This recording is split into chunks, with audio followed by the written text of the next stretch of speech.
Hello everyone, Alexandra Badgett, Miss North Carolina here, and today we will be reading Dancing in the Wings by Miss Debbie Allen. Debbie Allen's Dancing in the Wings. Ever since I was born and could see, everywhere I looked, I saw dance.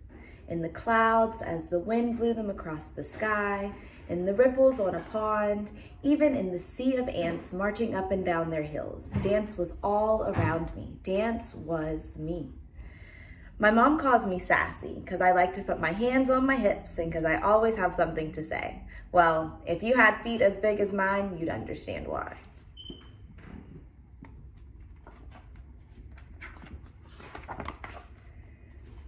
You should join the swimming team since you got those long toes and don't need any fins, my older brother Hughie teased.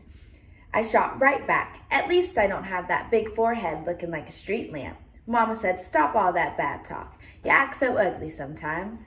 Hughie, your big head is a sign of intelligence. And Sassy, your big feet will make your legs look longer and prettier in those ballet shoes.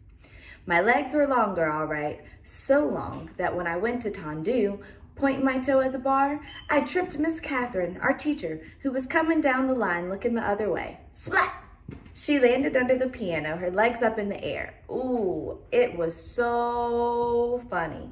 Even she had to laugh. Sassy, she called out, I'm going to tie orange bows on those big feet. Sorry, Miss Catherine, I answered, but if you don't wear your glasses, you still won't see them. One thing's for sure, because my long legs and big feet, I could jump higher and spin faster than everyone else. I was taller than the rest of the kids at school, even the boys. At our recitals, all the other girls got to dance solos and duets and wear pretty tutus. I was too big for the boys to pick up and too tall to be in line with the other girls. So I watched from backstage, dancing in the wings, hoping that if I just kept dancing and trying, it would be my turn to dance in the spotlight.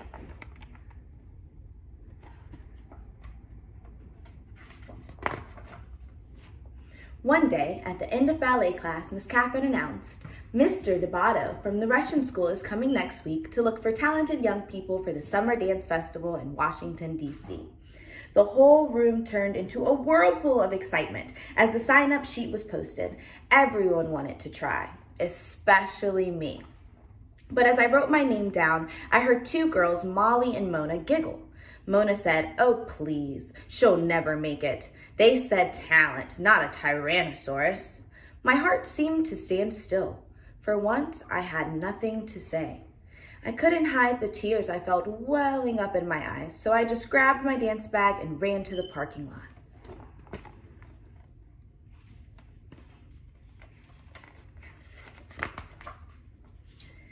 I heard a familiar horn honk and turned to see my Uncle Reed in his car, bright green pickup truck.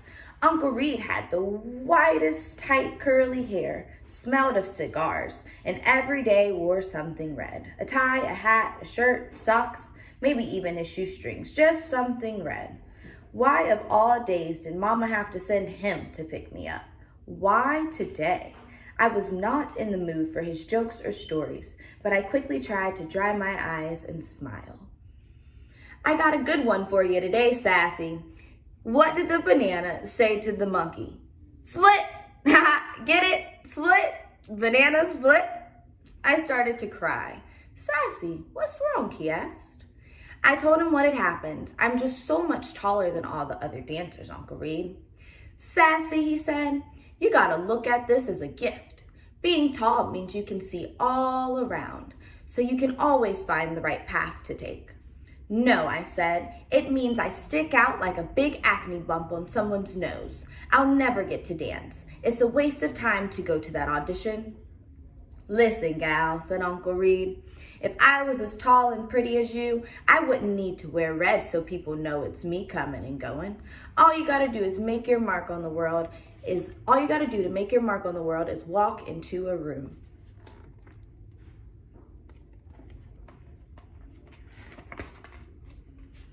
By the time I got home, Uncle Reed had cheered me up, had me laughing and feeling better. As I got out of his truck, he waved goodbye, calling out, "Make your mark, gal."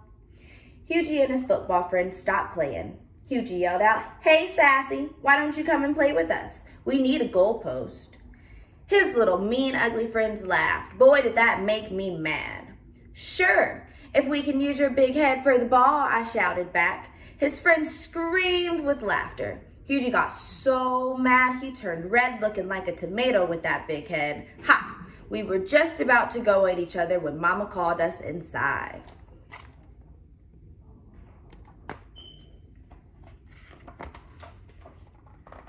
Late that night, I lay awake, staring out my window and thinking about Uncle Reed's words. I could see myself dancing in the Milky Way, swirling and twinkling, shooting stars.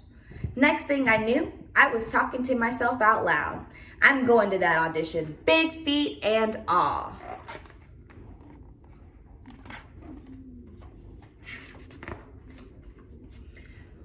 On the day of the tryout, kids came from all over the city. It was so crowded. Everyone was expected to wear black, but like Uncle Reed said, I picked my own color, bright yellow. And instead of standing in the back, I squeezed between Molly and Mona right in the front row. I ignored their snickering. Miss Catherine came in and introduced Mr. DeBato. Everyone applauded. Boy, was he short. Couldn't have been more than 4 feet 9 inches tall. He started walking down the rows, pacing back and forth, just looking at us. Then he stopped right in front of me and said, "Young lady, why are you wearing that loud yellow leotard? I'll need to put on sunglasses to see anybody else. Please go to the back row." I don't know, but if you ask me, I like the yellow leotard. But let's keep going. Molly whispered, "See ya, wouldn't want to be ya." At least he noticed me. I snapped. I put my hands on my hips and walked to the back. The first round of the audition was center floor exercises. Mr. DeBato walked around, prodding and poking, making corrections. He stopped once and looked right at me, but didn't say a thing. I held my breath as he dismissed almost half the kids after the first round, but not me. Next was the adagio, the slow section. I stood as close to Mona as I could, and whispered, "Your little skinny short legs are gonna look like chicken wings next to mine." "I'd rather look like a chicken than a turkey like you with that long neck," she answered. "Talk to the hand," I told her. I took my leg up so high it got stuck. Luckily, I could balance on my other big foot, so I just held it until Mr. DeBato remarked, "Young lady, the exercise is finished." Ooh, I jumped out of position. "Show off," Molly grunted. "Gobble, gobble," Mona imitated a turkey. Look at her leg. Isn't it beautiful? Then came the leaps across the floor. I took off like Jackie Joyner Kersee in the long jump at the Olympics. With one leap, I sailed in the air past all the other girls. Molly and Mona watched, looking pea-green with envy. When I finished, Mr. DeBato yelled, "Young lady, you must learn to dance to the music. Up on the count of 1, down on the count of 3. 3, not 5. You have the rhythm of a troglodyte again." That's a Miss North Carolina word to look up. I was crushed. As I passed Mona to get back in line, she said, "Next time, bring your big butt down by 3. "Your mama," I said. Ooh, did I wish I was a wizard. I'd turn them into big fat frogs and tutus trying to hip hop. Do you see our tutus, our frogs?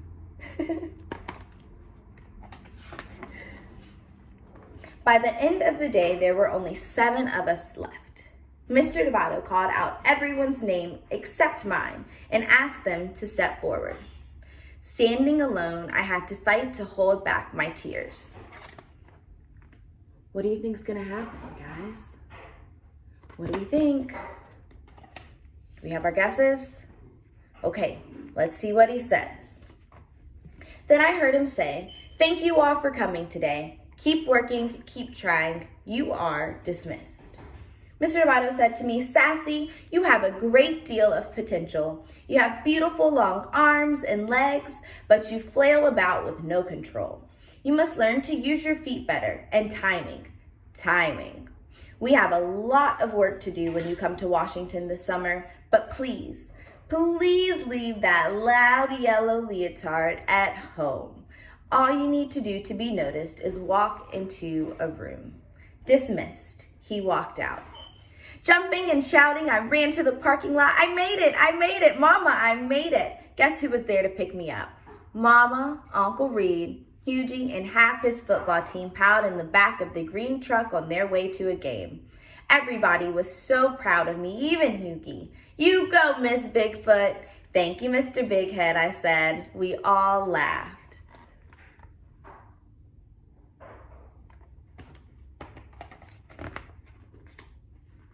One month later, Mama and I boarded the plane for Washington, D.C. She held my hand as my heart pounded when we landed.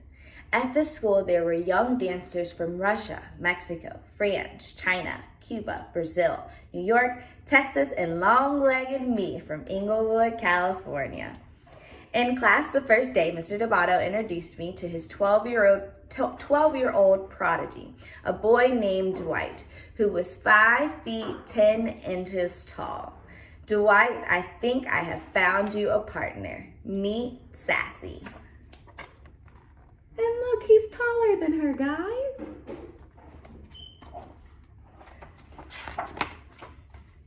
Mama was right. Being tall wasn't so bad after all, and neither was having a big head. By the end of the summer, Hughie won the grand prize at Space Camp in Alabama, and I got to dance a duet with Dwight in the summer concert. When Dwight lifted me high in the air, I felt like I was dancing on the Milky Way, me and my big feet, making my mark on the world.